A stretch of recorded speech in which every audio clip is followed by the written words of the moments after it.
Negative time is it real? எதிர்மறை நேரம் உண்மையில் உள்ளதா?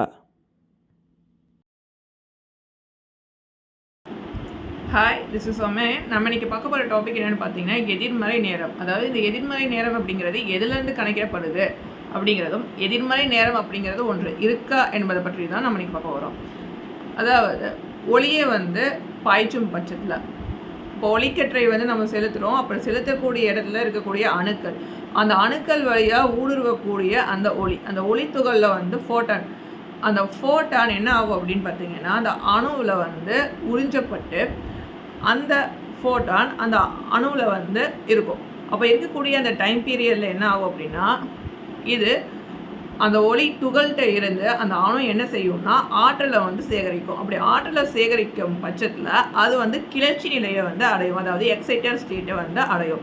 அப்படி சேகரித்ததுக்கு அப்புறம் தான் ஆற்றல்லாம் அது போதுமான அளவுக்கு ஆற்றலை சேமித்ததுக்கப்புறம் அந்த ஒளித்துகளை அது வெளியேற்றும். இப்போது இந்த ஒளித்துகள் இந்த அணுவால் உறிஞ்சப்படும் நேரத்தில் இதனுடன் பயணித்த எண்ணற்ற புரோட்டான்கள் இருக்கும். அந்த ஃபோட்டான்ஸ்லாம் என்ன ஆகும் அப்படின்னு பார்த்தீங்கன்னா, இது ஒரு அணுவால் உறிஞ்சப்படுற நேரத்தில் அதுடன் சேர்ந்து பயணித்த இதர ஃபோட்டான்கள் சிதறடிக்கப்படும். அப்போ சிதறடிக்கப்படும் பட்சத்தில் அது என்னென்னா, அது பாசிட்டிவ் எக்ஸைட்டட் ஸ்டேட்டில் இருக்கும். இப்போது இது அதனுடைய நேரத்தையும் இது அணுவால் உட்கிரகிக்கப்பட்டு அதற்கப்புறம் அதில் ஆற்றல் சேமிக்கப்பட்டதுக்கு பிறகு தான் இந்த ஃபோட்டான் வெளியேற்றப்படுது. இது ஏற்கனவே இதனுடன் பயணித்தது முன்னோக்கி வேகமாக போயிட்டுருக்கும். அப்படி போகும் பட்சத்தில் இந்த ரெண்டுக்கும் நடுவில் இருக்கக்கூடிய இந்த டிஃப்ரெண்ட் டைம் பீரியட் அதை தான் என்ன சொல்கிறாங்கன்னா, நெகட்டிவ் டிரான்சிட் டைம் பீரியட் அப்படின்னு சொல்கிறாங்க. நெகட்டிவ் டைம் அப்படிங்கிறது இந்த இடம் தான். இதற்கு கிட்டத்தட்ட ஆராய்ச்சிகள் பார்த்திங்க அப்படின்னா 1993 இந்த ஃபோட்டான்ஸ் பேஸ் பண்ணி ரிசர்ச் போயிட்டுருக்கு.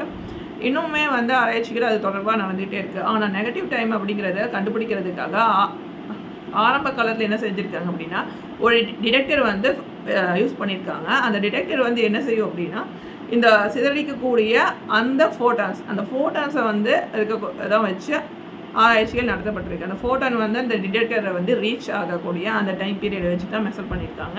அதனால் ஒரு ப்ராப்பர் மெஷர்மெண்ட் அவங்களுக்கு கிடைக்கல.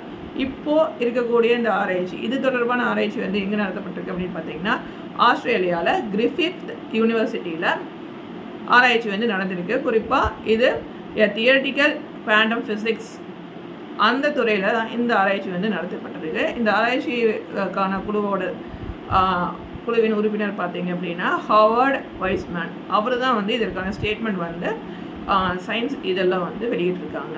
லைவ் சயின்ஸ்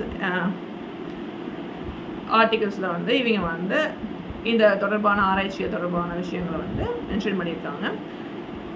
இதற்கு இவங்க நடத்துகிற இந்த ஆராய்ச்சியை பொறுத்த வரைக்கும் குறிப்பாக இதில் 70 மணி நேரம் தொடர்ச்சியாக நடந்த இந்த ஆராய்ச்சியில் 7 விதமான சுற்றுகள், அதாவது 7 விதமான எக்ஸ்பீரிமெண்ட்ஸ் நடத்தியிருக்காங்க. வெவ்வேறு வகையான அளவில் இந்த எக்ஸ்பெரிமெண்ட்ஸ் நடந்திருக்கு. இதில் இருக்கக்கூடிய சுழற்சி மட்டும் பார்த்தோம் அப்படின்னா அதாவது 1 மில்லியன் சுழற்சிகள் இவங்க இந்த ஒளிக்கற்றையை பாய்ச்சி அணு மீது ஒளிக்கற்றையை பாய்ச்சி 7 விதமான வகையில் 1 மில்லியன் சுற்றுகளை கொண்டு இந்த ஆராய்ச்சி நடத்தியிருக்காங்க. அப்படி நடத்தும் பட்சத்தில் தான் இவங்க கண்டுபிடிச்சிருக்காங்க. என்ன இவங்க கண்டுபிடிச்சிருக்காங்க எதை பேஸ் பண்ணி அப்படின்னு பார்த்தா, இவங்க ஒரு டிடெக்டரை வச்சு தான் ஆரம்ப காலகட்டத்தில் ஃபைண்ட் அவுட் பண்ணிட்டு இருந்திருக்காங்க.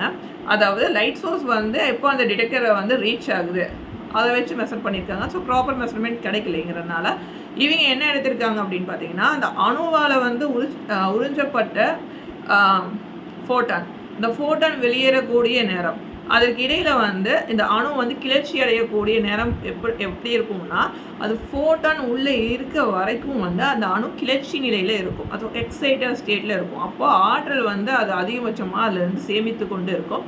இப்படி சேமிக்கக்கூடிய அந்த ஆற்றலை அடுத்து செகண்டாக ஒரு லைட் சோர்ஸ் பாஸ் பண்ணுறாங்க. அந்த லைட் சோர்ஸ் என்ன அப்படின்னா, இந்த மாதிரி போய் அஃபெக்ட் பண்ணாமல், அதாவது அதனால் அப்சர்வ் பண்ணாமல் இருக்க பட்சத்தில் தான் ஒரு light source, low energy light source செகண்டாக அட்டம்ப்டாக இவங்க அதில் பாய்ச்சும் போது தான் கண்டுபிடிக்க முடியுது.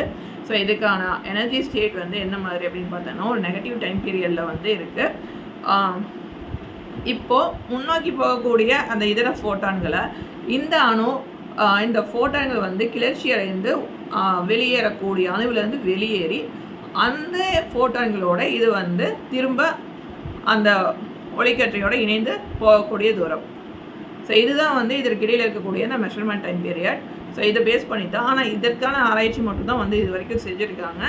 இப்போது நெக்ஸ்ட் ஸ்டேஜ் வந்து இப்போ சிதறடிக்கப்பட்ட ஃபோட்டான்கள், அப்புறம் இந்த அணுவிலேருந்து கிளர்ச்சி நிலையில் இருக்கக்கூடிய அணுவிலேருந்து வெளியேறக்கூடிய ஃபோட்டான்கள், இந்த ரெண்டும் வந்து இணையக்கூடிய அதை ஒரு மித்து பயணிக்கக்கூடிய நிகழ்வை இன்னும் வந்து இவங்க எக்ஸ்பெரிமெண்ட் பண்ணல. ஸோ அதுக்கான எக்ஸ்பெரிமெண்ட் இன்னுமே வந்து நிலுவையில் இருக்குது. ஸோ அதை கேல்குலேட் பண்ணாங்கன்னா எக்ஸாக்டாக இந்த நெகட்டிவ் டிரான்சிட் டைம் அப்படிங்கிறது என்ன அப்படிங்கிறது கண்டுபிடிக்கப்படும் அப்படிங்கிறது சொல்லப்படுது.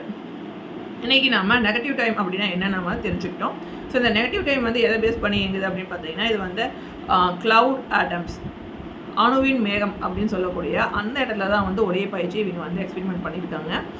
அடுத்து வந்து இவங்களோட எக்ஸ்பெரிமெண்ட் நெக்ஸ்ட் ஸ்டேஜ் என்ன மாதிரி இருக்கும் அப்படின்னா, இந்த மேகங்கள் இல்லாத ஒரு அணுக்களில் வந்து ஒளியை பாய்ச்சினா எப்படி இருக்கும், அப்படி மேகங்கள் இருக்கக்கூடிய அணுவில் ஒளியை பாய்ச்சும் போது தான் ஒரு சில ஃபோட்டான்ஸ்கள் வந்து என்ன ஆகுது அப்படின்னா சிதறடிக்கப்பட்டு வெளியேறி போகுது. எல்லாமே வந்து அந்த அணுவால் உட்கிரகிக்கப்பட்டு போகுது அப்படின்னா இல்லை, ஒரு சில ஃபோட்டான்கள் மட்டும்தான் அந்த அணுவால் உறிஞ்சப்பட்டு அதற்கு பிறகு ஆற்றல் சேமித்து வெளியேற்றப்படுது. எல்லாமே அந்த நிலையை வந்து அடைவது கிடையாது. இதுதான் இவங்க சொல்லியிருக்காங்க. அடுத்த ஸ்டேஜ் வந்து இவங்க வந்து அந்த மாதிரியான ஒரு மேகம், அந்த மாதிரியான அணுக்களை வந்து ஒரு மேகத்தில் ஃபார்ம் பண்ணாமல், ஸோ அடுத்து வந்து தனியாக இருக்க ஒரு ஸ்டேஜில் ஃபார்ம் பண்ணால் அதில் என்ன மாதிரியான கிளர்ச்சி நிலையை வந்து அடையும், ஸோ எந்த அளவுக்கு வந்து அதை அணுவை வந்து ஆற்றலை சேமித்து ஃபோட்டான்களை வைத்து அந்த அணு எந்த அளவுக்கு ஆற்றல் சேமிக்கக்கூடிய அளவுக்கு தன்மை கொண்டதாக இருக்கும். அப்போது அதனுடைய கிளர்ச்சி நேரம் அப்படிங்கிறது தட் நெகட்டிவ் டிரான்சிட் டைம் அப்படிங்கிறது கேல்குலேட் பண்ண முடியும். ஸோ எக்ஸாக்டாக கேல்குலேட் பண்ண முடியும் அப்படின்னு சொல்லப்படுது. ஓகே, அடுத்து வேறொரு காணொலியில் வேறொரு டாபிக் பற்றி டிஸ்கஸ் பண்ணலாம். Signing off Soumya. இந்த வீடியோ பிடிச்சிருந்தா லைக் பண்ணுங்கள், மறக்காம சேனலுக்கு சப்ஸ்கிரைப் பண்ணுங்கள். இது யாருக்கு யூஸ்ஃபுல்லாக இருக்குமோ அவங்களுக்கு ஷேர் பண்ணுங்கள். பாய்.